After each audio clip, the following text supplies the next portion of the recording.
Thank you so much, Julia, for this rich presentation on the collective work carried out by JAMCAT, this legendary journal, and the utopian dimension that helped you all keep going forward with this project. It's wonderful to keep learning about the backstage of this publication. And here I will try to immediately make a link between your presentation and the conference that has brought us all together, because I know that you really want me to open up the floor for the rest of the people.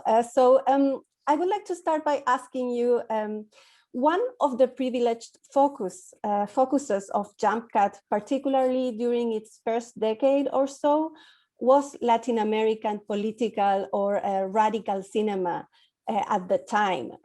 This was a period marked by the struggle against US imperialism, dictatorships, exiles, horrible things. And in this context, as I already mentioned, you published articles on Sara Gomez, urgent films from Central America. You also translated key pieces such as The Viewer's Dialectic by Tomás Gutiérrez Alea. So you did all these many things. And I would like you to please expand on the role that Latin American cinema played in your political formation. Well, I think there's two things. One is well, I know, maybe more than two. I lived 3 years in Lima, teaching with the Catholic lay organization in the university. And when I arrived, it was winter in the United States and summer in Lima. And so I joined this little filmmaking academy, the Robles Godoy Academy, and became friends with Nora Isque. At that time, I learned 16 millimeter filmmaking, but when I came back to the United States, I bought a 16 millimeter camera used, but couldn't really afford the film.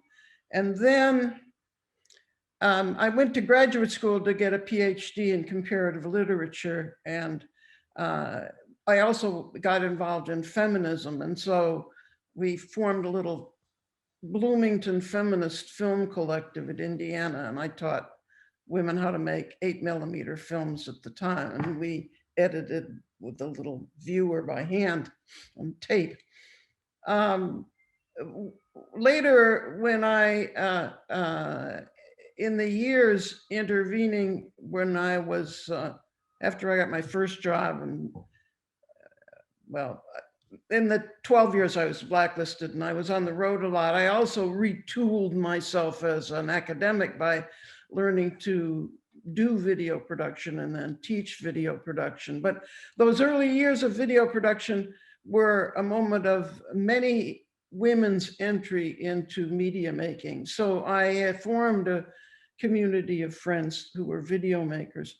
During that time, I got the chance to go to Nicaragua first to teach in Super 8 film workshop with the Sandinista Industrial Labor Union and Farm Workers Union.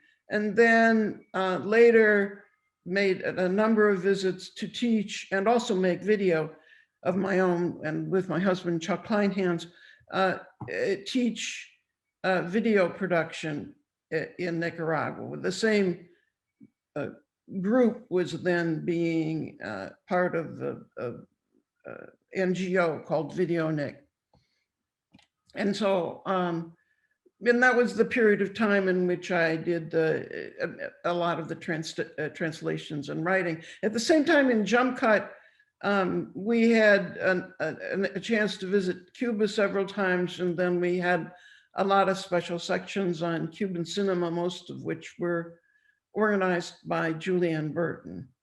And I think that was very important in my own thinking.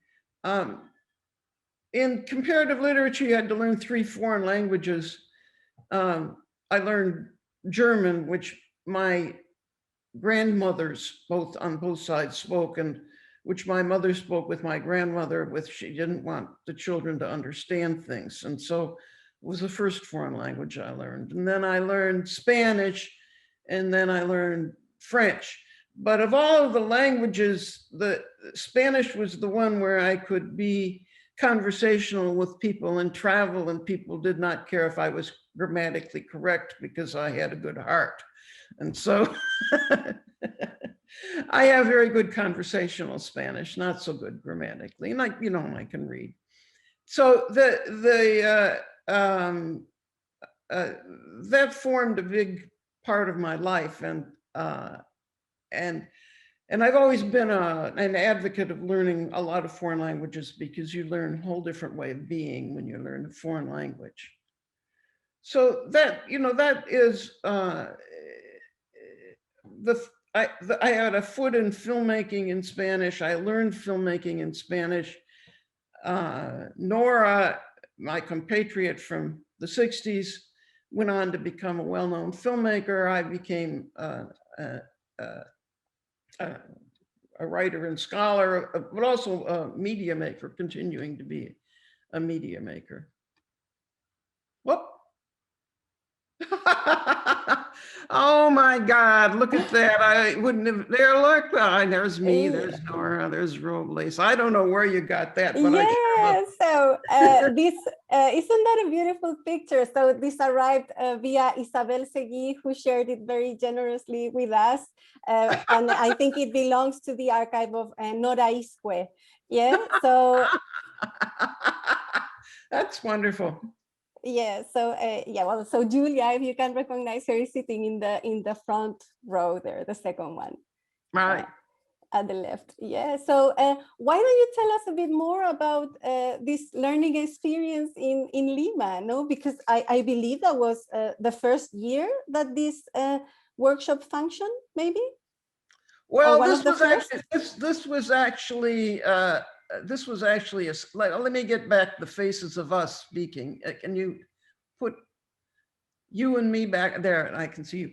That was a little summer school session, and then Robles and some other filmmakers got together and put on a little academy that met every evening. But then, like so many things in Latin America, it broke up because of sexual problems. A 19-year-old filmmaker in the collective stole the wife of one of the older men in the collective, and she immediately got pregnant by the 19-year-old in the collective that was teaching us, broke up on that. But that's just wonderful Latin stories of illicit love. But you did actually work together with Nora, and you made together what is now considered her first film, Encuentros, yes. Right? Yes. Can you tell us about that, the working experience with Well, it was Nora? it was in the little workshop in the summer session. It was actually probably oriented towards teachers, high school teachers and college teachers, to teach them about filmmaking. And there was a lecture on film criticism by a noted film critic, and Robles taught filmmaking, and I think he also taught another thing on showing movies and discussing them, things like that. And so, like in that group, there was smaller groups that were each to make a movie. And so Nora wrote the script, and I said I would help with the editing, and somebody else had a camera. You know what? One of the questions that comes up when you think about working together with people is that they share equipment, but because film equipment is so delicate, you can't just hand it to someone. So if you share equipment with them, you have to go and supervise how they use your equipment. So whoever it may have been Pedro Novak, but whoever had the camera went with it to work with us and taught us a lot.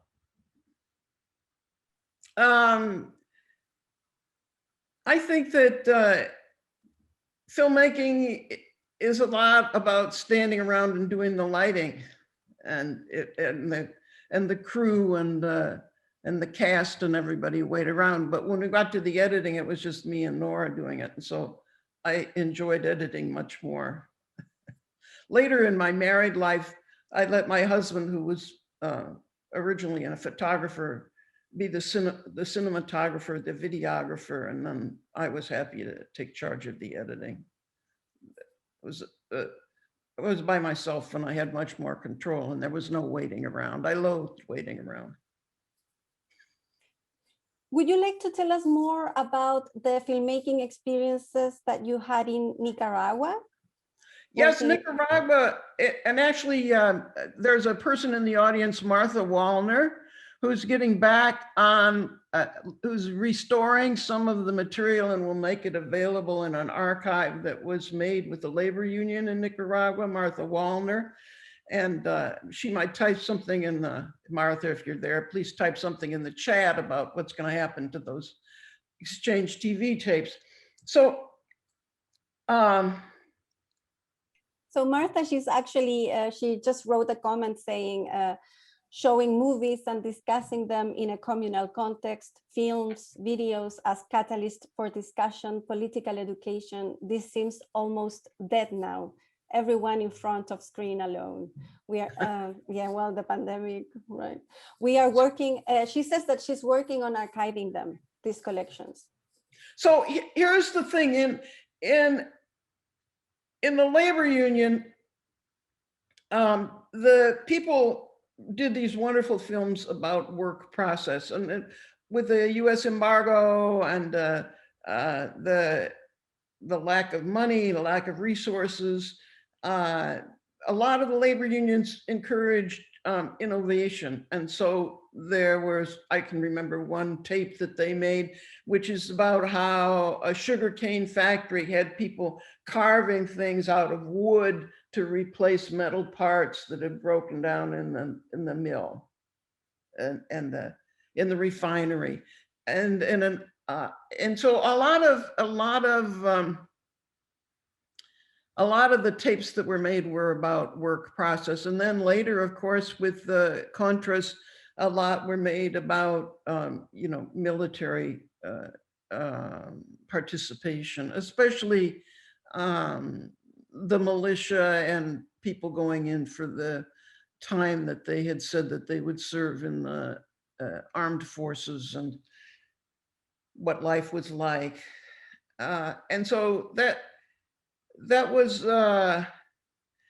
very exciting. It wasn't a lot of women entered into that process, but of media making and of the militia, and it was, in a way, it was, in spite of the U.S. aggression, it was a very utopian moment, because all the teachers I knew were forming a new curriculum. We're studying Nicaraguan history all over again.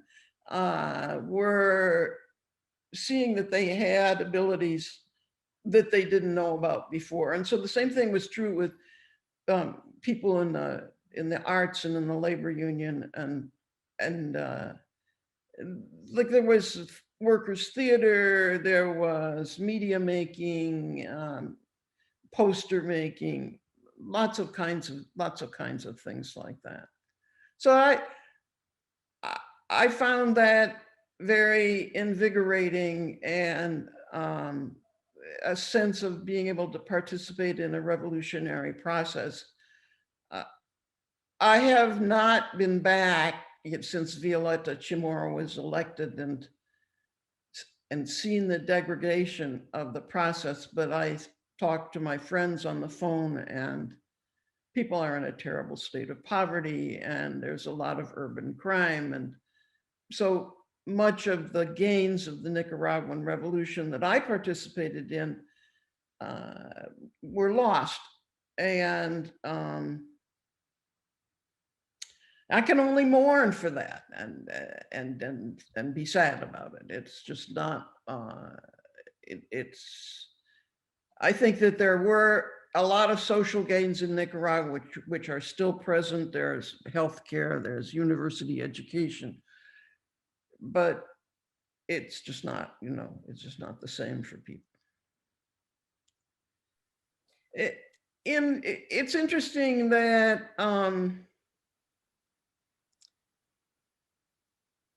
people are saying how wonderful jump cut is, but over the years, we were disdained. People thought it was terrible. It was on such cruddy paper, and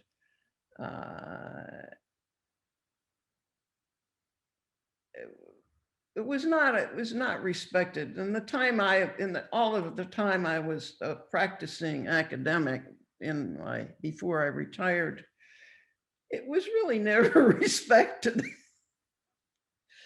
And I find that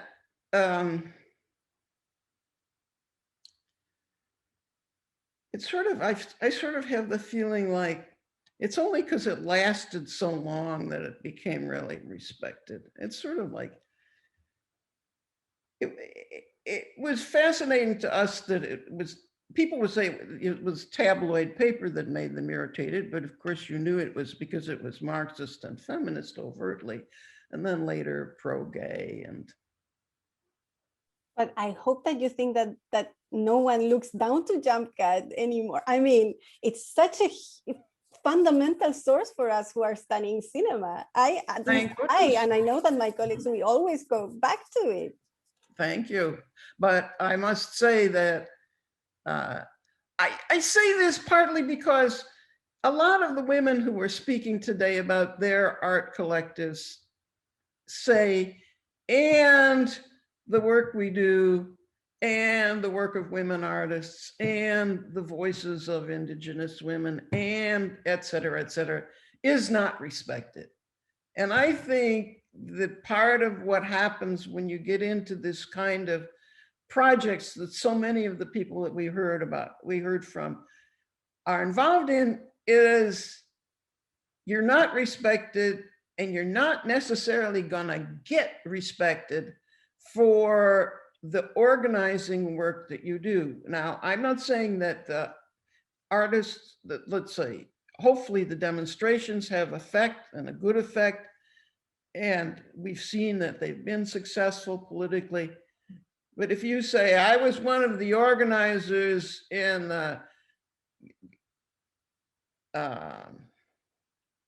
make abortion available for women, and you put that on your Vita, good luck. But I'm not sorry. I'm never sorry for having done it. God only knows it. It's just that it amuses me when I know that jump cut has received respect, because I know for many, many years it did not have respect amongst many intellectuals. We actually have a follow-up question here on the chat, so I will go ahead and pose it to you. So Jyotsna, I hope I'm pronouncing that correctly, Jyotsna Kapoor, she says, if you could speak a little bit more about jump cut through the neoliberal era, when especially it was considered unacademic because of its politics. I wish I could. I think I'm going to look and see if I can find that question.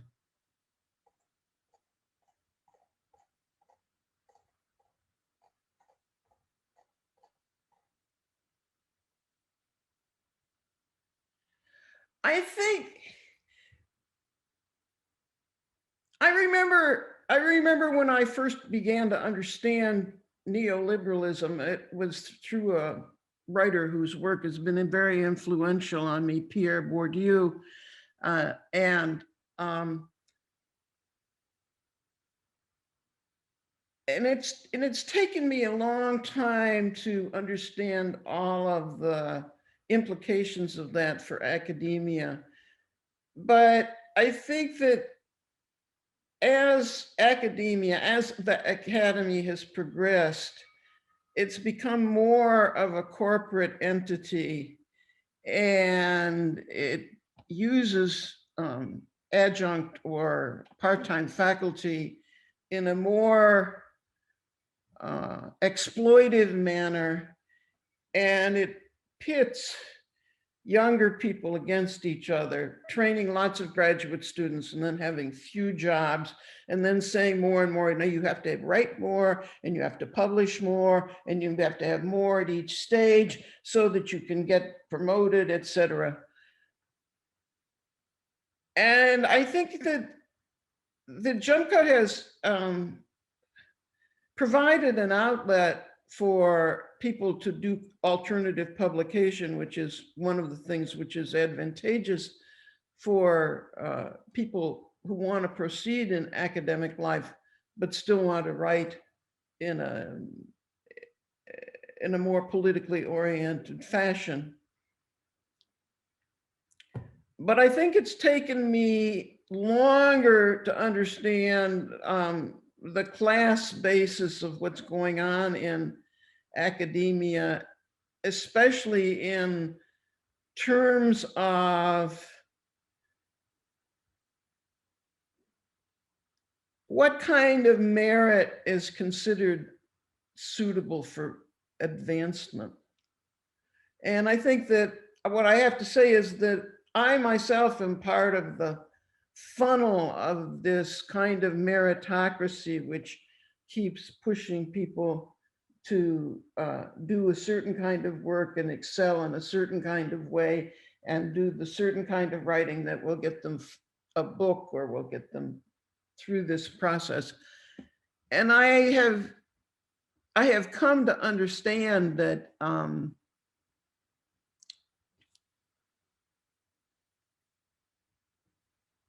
the ways I participate in neoliberalism at the same time that I try to provide an outlet speaking against it. Now, I don't think that that's necessarily possible to overcome. In other words, I think people from the middle class have always joined in the revolution, and people have used their writing always for revolutionary purposes. But I think that I wrote about this in the last editorial in Jump Cut. I think that we also have to examine how the very ideals of meritocracy or a certain kind of argumentation or a certain kind of expression are important. And so I was very moved today when some of the people from collectives were talking about going back to thinking about what other forms of media representation would be and produced by whom and what decolonization really means. I think those things have to be born anew in every era. And I am part of the print era and probably part of the electronic era, but more like still in email and not yet in Twitter. And and these things move along and they always have to be reinvented and reestablished to counter the political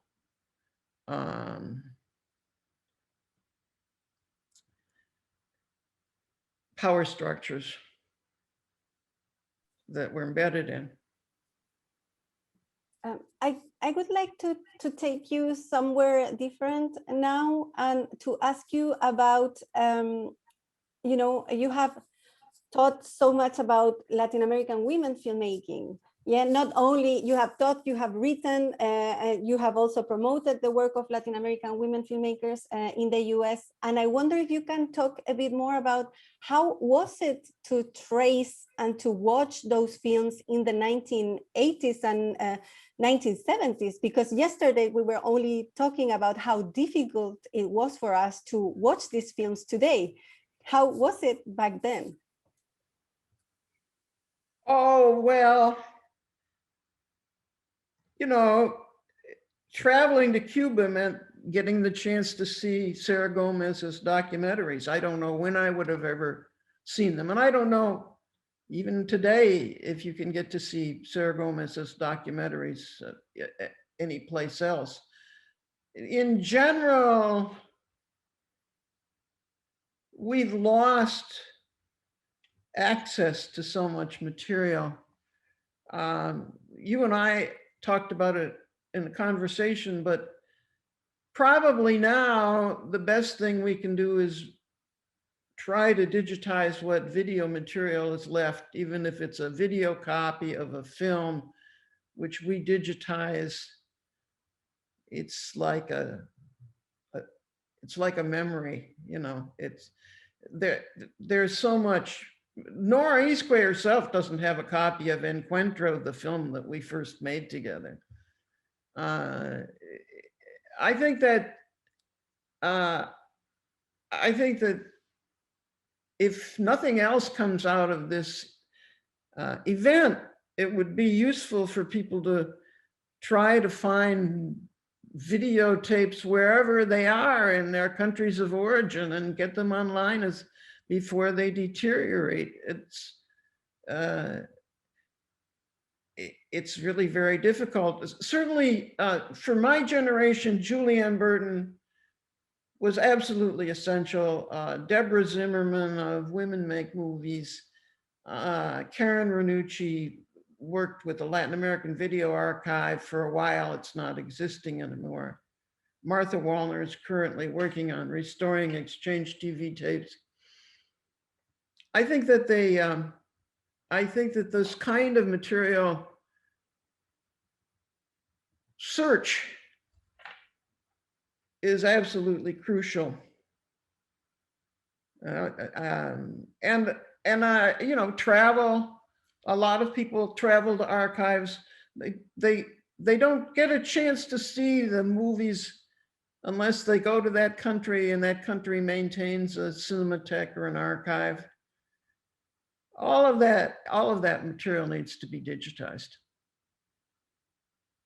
So we have some comments here in the chat. Martha Waltner, I believe, shared the link of De Cierta Manera, which actually circulates online on YouTube now. But Susan Lord says that they are digitizing all of Sarah Gomez's documentary right now. So that's huge news, and they will be available soon. That's just fantastic. Excellent news. Yeah, and we still so much work, we still need to do so much work, right? Arsenal Berlin is restoring now De Cierta Manera. That's great. No, the Arsenal from Berlin, it's always there, you know, supporting Latin American cinema. That's also a very important venue of distribution and promotion of Latin American cinema, indeed. Yes.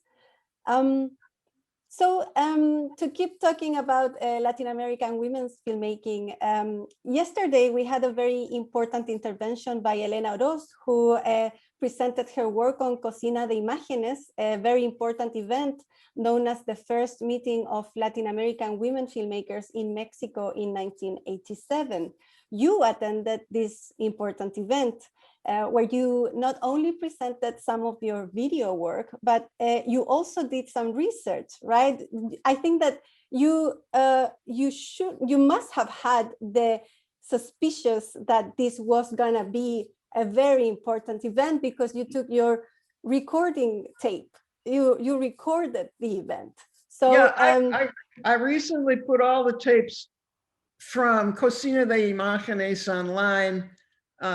People can get in touch with me, and it's freely available on Dropbox. I put that information up on Facebook a while back, but if anybody wants those audio tapes, they can yes, we've actually started to sharing them already because it's such an important documentary source for all of us who are doing research on women filmmakers. So if someone can share the Dropbox link, someone who has it on the chat, that would be fantastic.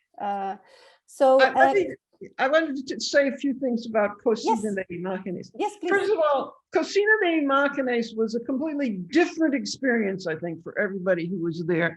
I was hanging out with the Nicaraguan women, and it would be something like, oh my God, don't you like being in the hotel? You can wash your hair with hot water.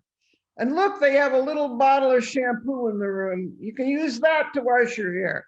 Because in Nicaragua, there's like one bar of soap and you use the same bar of soap for washing your clothes and for washing your hair. It's not like you have a bottle of shampoo. And so that was the kind of conversation that we would have. There were two really interesting things. This is 1987, mind you. One is, because I was hanging out with women from Nicaragua,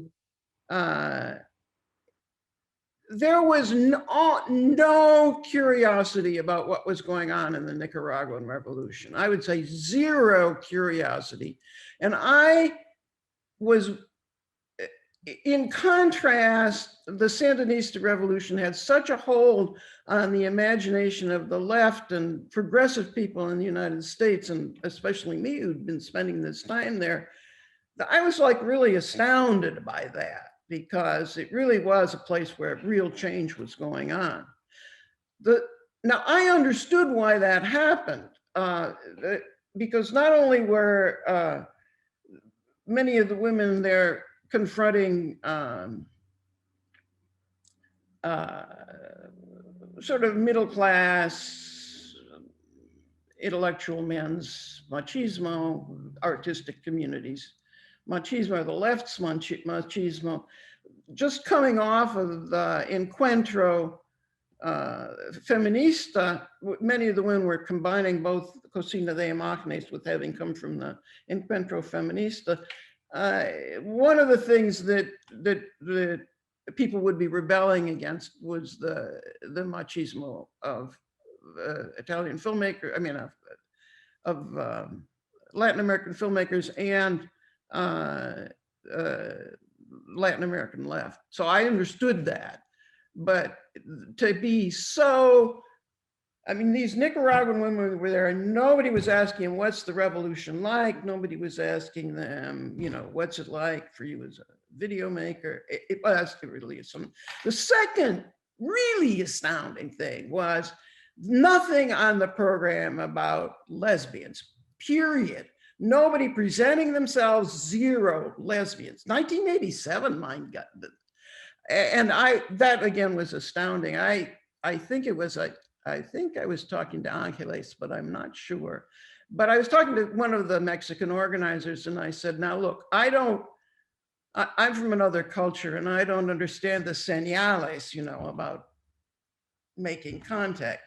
And she said, oh yeah, Julia, you don't understand the señales. I said, well, thank goodness the señales are there because something must be happening. So something must have been happening. But in the program, to have 2 weeks of media by women and to have no presenter and no film and no video presented as by a lesbian or a lesbian speaking as one was, I mean, it was like, I felt like I was in another country. I think that in Latin America, and that process of coming out and speaking out by lesbian filmmakers has been slower and perhaps a bit later than in the US. I'm sure it has, because one of the gals this afternoon with the lady from Peru, she was talking about that as one of the topics of her group was lesbians and trans and gay people dealing with each other. But what somebody I asked to come today, she couldn't come, I think. Diana Solis was just in college and she had gone to the Encuentro and she was at Cocina de Imágenes, and she was from Chicago, where I was from, and I know that was something that she was concerned about at the earlier Encuentro, where I think some of the women were starting to get together in a formal way. I have many other questions that I can pose you, but if anyone in the audience, please have any questions to Julia so that I can share them with her, please do so in the chat now. I know some people have been sharing their comments already. So Elena Oroz has put the Dropbox of the, the link of the Dropbox where you have pasted where you have uploaded the recordings of Cocina de Imágenes. So that's already shared there. Thank you, Elena. I can ask you,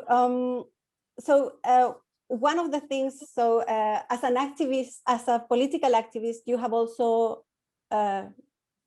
have also been teaching, yeah, and that's a constitutive part of your identity, teaching as a political activist.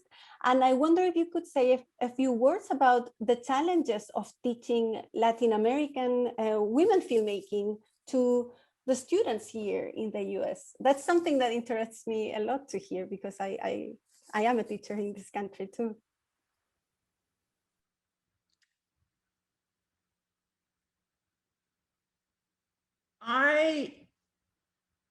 I'm trying to think.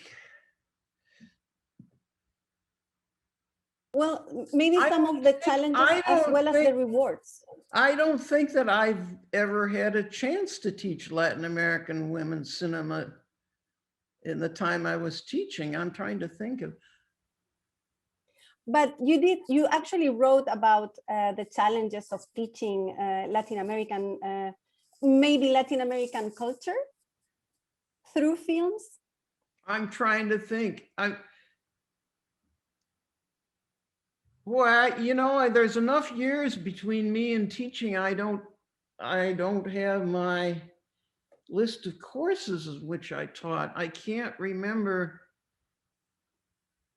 I wrote about it. I must have taught it. I'm sorry, you're asking an 82-year-old woman to remember something. It just slips my mind. That's totally fine. Totally fine. Maybe someone can share a text, a very beautiful text that you actually wrote about that, about teaching film culture, Latin American film, Latin American culture to students here in the US. That's fine. I actually was asked more. In women's studies, I was asked a number of times to teach Las Nicas, which was like to show my own tape about women in Nicaragua and to talk about women in Nicaragua, which was actually fun.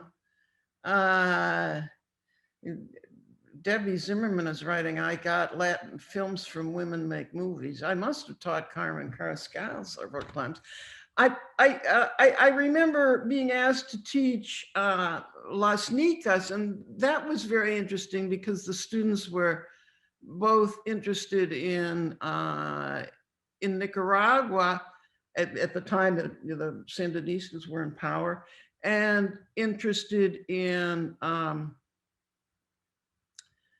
the process of what family life was like and what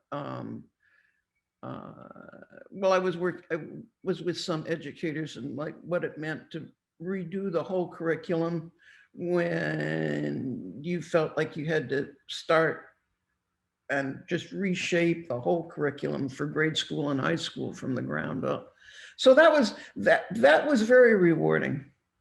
And then I made a videotape with students of color on campus, which it was a different kind of experience for me because that piece is, 20 years old now, and things haven't changed that much. You could show In Plain English, which was the name of the tape, and sadly, things have not changed that much for students of color. And so you hate to think that your work is still relevant. But after I made that tape, I got to enjoy the pleasures of making a piece which would be used a lot in the environment where you work. So a lot of composition teachers would show the tape in class and say, have the students write on these things, and so it ended up that it was a surprise to me how much pleasure I got from the long life of that tape at the same time, and that I felt I wish the tape was outdated. I wish the students' voices weren't still so relevant as to what problems they faced. So I would encourage anybody who's a media maker who's watching this to make a piece which is going to be used in your own environment, because you're going to really enjoy having an effect that you can see. Yeah, I just shared with you all the attendants the link to In Plain English, which is the title of the work that Julia is talking about. Yeah, I put all of my stuff is on Vimeo. It's on Media Burn. It's in Internet Archive. Yes, thank you so much for putting everything online. It's so important. If not, how would we get to watch them? Well, I'm glad to see these other things are going online. Yeah, so I've already mentioned in my presentation some of the challenges, and you've also mentioned also briefly some of them here, of being a political activist and a feminist scholar working in the US academia. And I wonder if you would like to say a bit more about the challenges that you face looking back at your career. Oh, well, you know, nobody likes getting shit from authority. And I'm sure all of the people here have at one point or another not been recognized for the value of what they're doing, because you're dealing with a topic that isn't au courant. The rewards are that you always grow. So I remember about 10 years ago, I was at a conference in which an undergraduate speaker talked about her interest in language because she was in charge of a discussion group at the gay, lesbian, bisexual, trans, or association for undergraduates. And the discussion group would start with everybody going around and saying what pronoun they were, what pronouns they used. And I was really quite taken aback by this and didn't know that people wanted to use different pronouns. And so I took this very seriously, and I went home and I said to Chuck, I said, Chuck, you and I are going to have to retool all that we thought about feminism and gender. People are going around and saying, what pronouns do they want? So we did. We retooled what we thought about gender. We self-consciously read a lot of trans theory, and then on this last issue of Jump Cut, I had the chance of working with a wonderful editor of special section, Joelle Rouleau, who we had these wonderful discussions about trans theory and what words we wanted to use. And, you know, like, was there going to be a style sheet for the special section? Or I would say, what pronoun is that writer using? And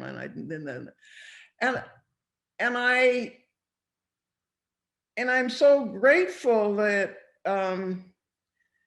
this generation of feminists, especially the ones who are interested in non-binary issues and challenging heteronormativity, are enacting what we thought should be during second wave feminists. But, you know, most of the women that I was with were living out roles that were there, you know, before they were born, and they enacted those roles too.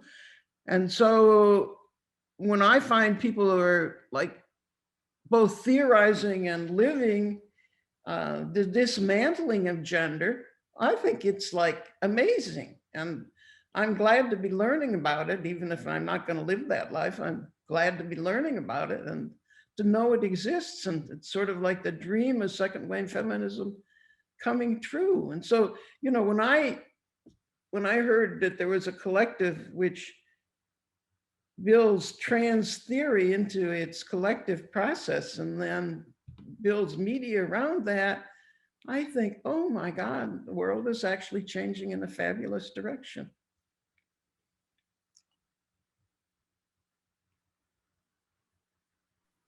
Thank you so much. It has been very difficult for me also to adapt to the pronouns thing, and I think that I really appreciate it, and I think that it's so important, but I always forget. So my pronouns are she, hers, ella. That's how I write my pronouns. Yeah, we're supposed to be saying this every time that we introduce ourselves here in the U.S. academia, at least. So I wonder if anyone else would like to pose any questions. I think we are already in time to close, but if someone has any questions that would like to share with Julia. I think people have worked very hard to stay with this conference for 2 days. We should let them rest. Well, it has been wonderful to having the chance to talk to you, Julia. I already told you that I really wish that this would have happened in person. That would have been, my dream come true. But still, I'm very happy to having had the chance.